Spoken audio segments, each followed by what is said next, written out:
Assalamualaikum warahmatullahi wabarakatuh. Perkenalkan, nama saya Siti Fatima dengan NIM 8777946658 dari Prodi PGSD asal UPBJJ Bandar Lampung. Selamat pagi anak-anak. Bagaimana kabar kalian hari ini? Wah, alhamdulillah. Ibu senang mendengar kabar kalian dalam keadaan sehat dan semangat belajar ya. Sebelum belajar, mari kita berdoa terlebih dahulu ya anak-anak, agar pembelajaran hari ini dapat berjalan dengan lancar dan kita dapat memahami materi dengan baik. Berdoa dimulai. Berdoa selesai. Baik anak-anak, sebelum memulai pelajaran hari ini, Ibu ingin bertanya terlebih dahulu nih. Siapa yang hari ini berangkat ke sekolah saat cuacanya cerah? Ya, Bunga. Kamu berangkat sekolah hari ini dalam cuaca cerah ya. Nah, terus siapa nih yang pernah berangkat ke sekolah saat keadaan hujan? Ya, Fani, kamu pernah ya berangkat ke sekolah dalam keadaan hujan? Nah, ketika hujan turun, apa nih yang biasanya kalian gunakan agar tubuh tidak basah? Ya, payung, benar sekali. Apa ada lagi jawaban yang lain? Benar. Jas hujan juga bisa digunakan saat keadaan hujan ya anak-anak. Nah anak-anak, hujan sering kita lihat dalam kehidupan sehari-hari ya. Saat hujan turun, tanaman menjadi segar dan persediaan air bertambah ya. Tetapi, pernahkah kalian berpikir dari mana sebenarnya air hujan itu turun? Ya, benar, dari awan ya. Namun, apakah awan bisa begitu saja langsung menghasilkan hujan? Nah, jika tidak tahu, tidak apa-apa ya, karena hari ini kita akan mempelajari materi tentang proses terjadinya hujan ya. Apakah kalian sudah siap untuk belajar? Nah, kalau sudah siap, mari kita mulai pembelajaran hari ini. Anak-anak, Ibu jelaskan terlebih dahulu ya. Hujan itu tidak terjadi begitu saja. Hujan terjadi melalui beberapa proses yang disebut dengan siklus air. Siklus air adalah perputaran air yang terjadi secara terus-menerus dari bumi ke langit, lalu kembali lagi ke bumi. Melalui siklus air inilah persediaan air di bumi tetap tersedia untuk manusia, hewan, dan juga tumbuhan. Sekarang, mari kita pelajari bagaimana proses terjadinya hujan itu. Proses yang pertama itu ada penguapan atau evaporasi ya. Penguapan terjadi ketika panas matahari memanaskan air yang ada di permukaan bumi, seperti air laut, sungai, danau, dan yang lainnya. Karena terkena panas matahari itulah, air berubah menjadi uap air yang sangat kecil dan naik ke udara. Uap air tidak dapat kita lihat dengan jelas karena ukurannya sangat kecil. Semakin panas sinar matahari, semakin banyak pula air yang menguap ke udara ya. Nah, Ibu kasih contohnya nih anak-anak. Ketika pakaian dijemur di bawah panas matahari, lama-kelamaan pakaian tersebut menjadi kering. Air yang ada di pakaian tersebut tidak hilang, tetapi berubah menjadi uap air karena terkena panas matahari. Itulah contoh penguapan yang sering kita lihat dalam kehidupan sehari-hari ya anak-anak. Nah, untuk proses yang kedua itu adalah pembentukan awan atau kondensasi.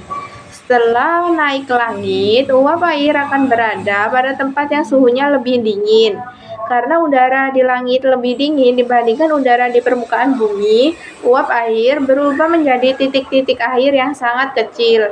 Titik-titik air tersebut kemudian saling berkumpul dan membentuk awan. Semakin banyak titik-titik air yang berkumpul, awan akan menjadi semakin besar, semakin tebal, dan warnanya akan lebih gelap. Anak, contoh yang mirip dalam kehidupan sehari-hari adalah saat kalian mengambil es batu dari kulkas ya. Ketika es batu dimasukkan ke dalam gelas, beberapa saat kemudian bagian luar gelas akan dipenuhi titik-titik air. Titik-titik air tersebut berasal dari uap air di udara yang berubah menjadi air karena suhu gelas yang dingin. Peristiwa ini hampir sama dengan proses pembentukan awan di langit. Bedanya, di langit uap air berkumpul dalam jumlah yang sangat banyak, sehingga membentuk awan yang besar. Nah, awan yang berwarna putih biasanya menunjukkan cuaca cerah karena jumlah air di dalamnya belum terlalu banyak. Sedangkan awan yang berwarna abu-abu atau gelap menandakan bahwa awan tersebut sudah menyimpan kandungan air yang sangat banyak dan kemungkinan akan turunnya hujan. Nah, untuk proses yang ketiga atau proses terakhir yaitu presipitasi atau turunnya hujan. Setelah awan menyimpan semakin banyak titik-titik air, awan akan menjadi semakin berat. Karena terlalu berat, titik-titik air tidak dapat bertahan lagi di udara dan akhirnya jatuh ke bumi. Peristiwa jatuhnya titik-titik air dari awan ke bumi inilah yang disebut hujan. Nah, agar kalian mudah memahami, bayangkan kalian memiliki spons yang berisi air. Jika spons terus diisi air, lama-kelamaan spons akan penuh dan air akan menetes keluar. Awan juga seperti itu. Ketika sudah terlalu banyak menyimpan air, air tersebut akan jatuh ke bumi sebagai hujan. Nah, hujan yang turun tidak selalu sama ya anak-anak. Ada hujan gerimis yang airnya sedikit, ada juga hujan sedang, dan ada juga hujan deras yang airnya sangat banyak. Setelah hujan turun, air akan kembali terkumpul di sungai, danau, maupun laut. Kemudian air tersebut akan mengalami penguapan lagi sehingga siklus air terus berlangsung tanpa henti. Nah, jadi anak-anak, hujan memiliki banyak manfaat bagi kehidupan. Hujan membantu tanaman tumbuh dengan baik karena tanaman membutuhkan air. Hujan juga mengisi sungai, danau, laut, waduk, serta menjadi sumber air yang digunakan manusia untuk minum, memasak, mandi, dan mencuci. Nah, sekarang ibu mau bertanya nih, apa yang menyebabkan air di laut dan sungai menguap? Ya, bagus sekali. Jawabannya adalah karena panas matahari ya. Apa nih nama proses perubahan air menjadi uap air? Ya, betul sekali. Jawabannya adalah penguapan atau evaporasi ya. Nah, jika nama proses ketika uap air berkumpul dan membentuk awan, apa itu namanya? Ya, bagus. Jawabannya adalah pembentukan awan atau kondensasi ya. Nah, yang terakhir, mengapa hujan bisa turun ke bumi? Wah, jawaban yang sangat baik. Karena awan sudah terlalu berat dan banyak mengandung air ya.